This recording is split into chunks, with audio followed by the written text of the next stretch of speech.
Over the weekend, Alina Habba, one of Donald Trump's lawyers in the ongoing fraud case that, for the record, by the way, just so everybody knows, is basically on hold until January 11th, and that is when they will come back and do closing arguments.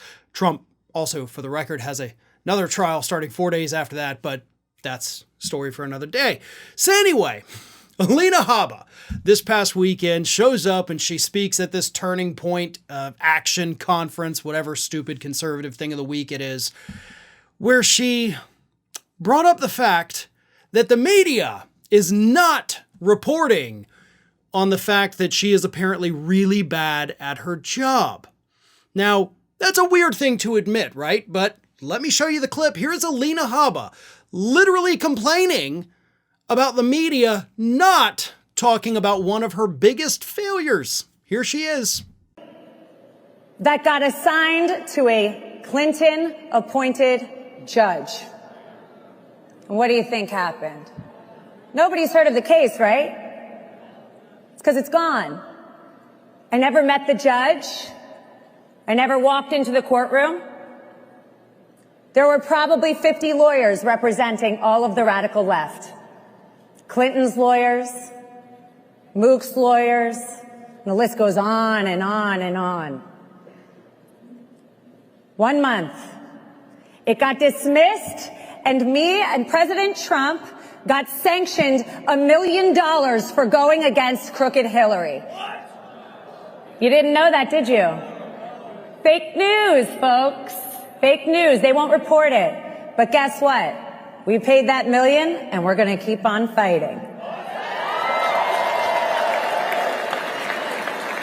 Now, first of all, before I even get into what she said, I got to talk about how she said it. Like, she's wandering around that stage as if she's giving a TED talk.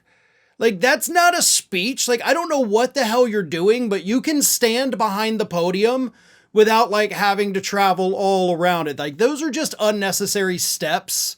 And honestly, it was a bit distracting.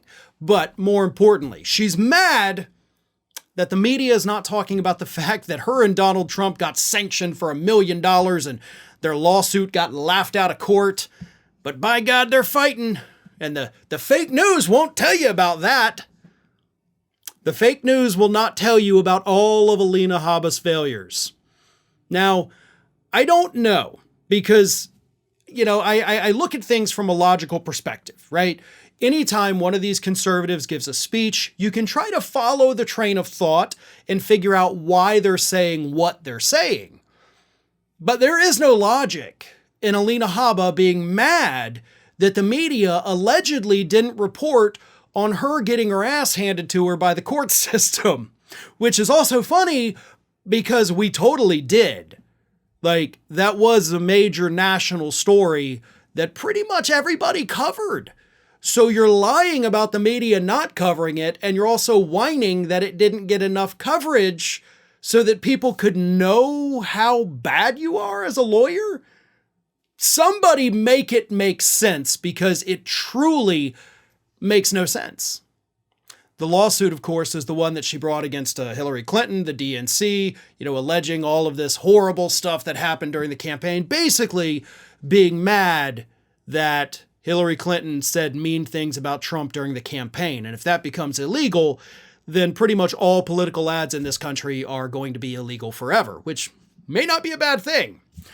But then things got even weirder, because Alina Habba started talking about the document scandal, talking about how Trump was totally innocent and totally covered by the Presidential Records Act because he was president when he took them, showing that she does not understand what the Presidential Records Act says.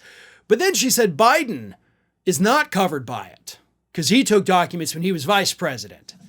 He also didn't obstruct justice, which is why they didn't bring charges against him. But here's what Habba had to say about that.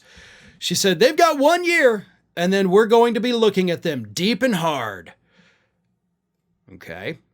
I'll tell you right now, if I'm in Washington, I'll be relentless too. If I'm in Washington. So if you needed another reason, to not vote for Donald Trump? How about the fact that Alina Habba's basically giving us the wink and nod here, telling us that she's going to be a part of that administration? Hell, we could be looking at a situation where Alina Habba, and this is realistic, Alina Habba could end up being the next Attorney General of the United States. So if you think that's terrifying, maybe you need to get to the polls next year and vote for not Donald Trump, because Alina Habba seems hell-bent that she's going to Washington with him, and that's probably not going to end well for anybody.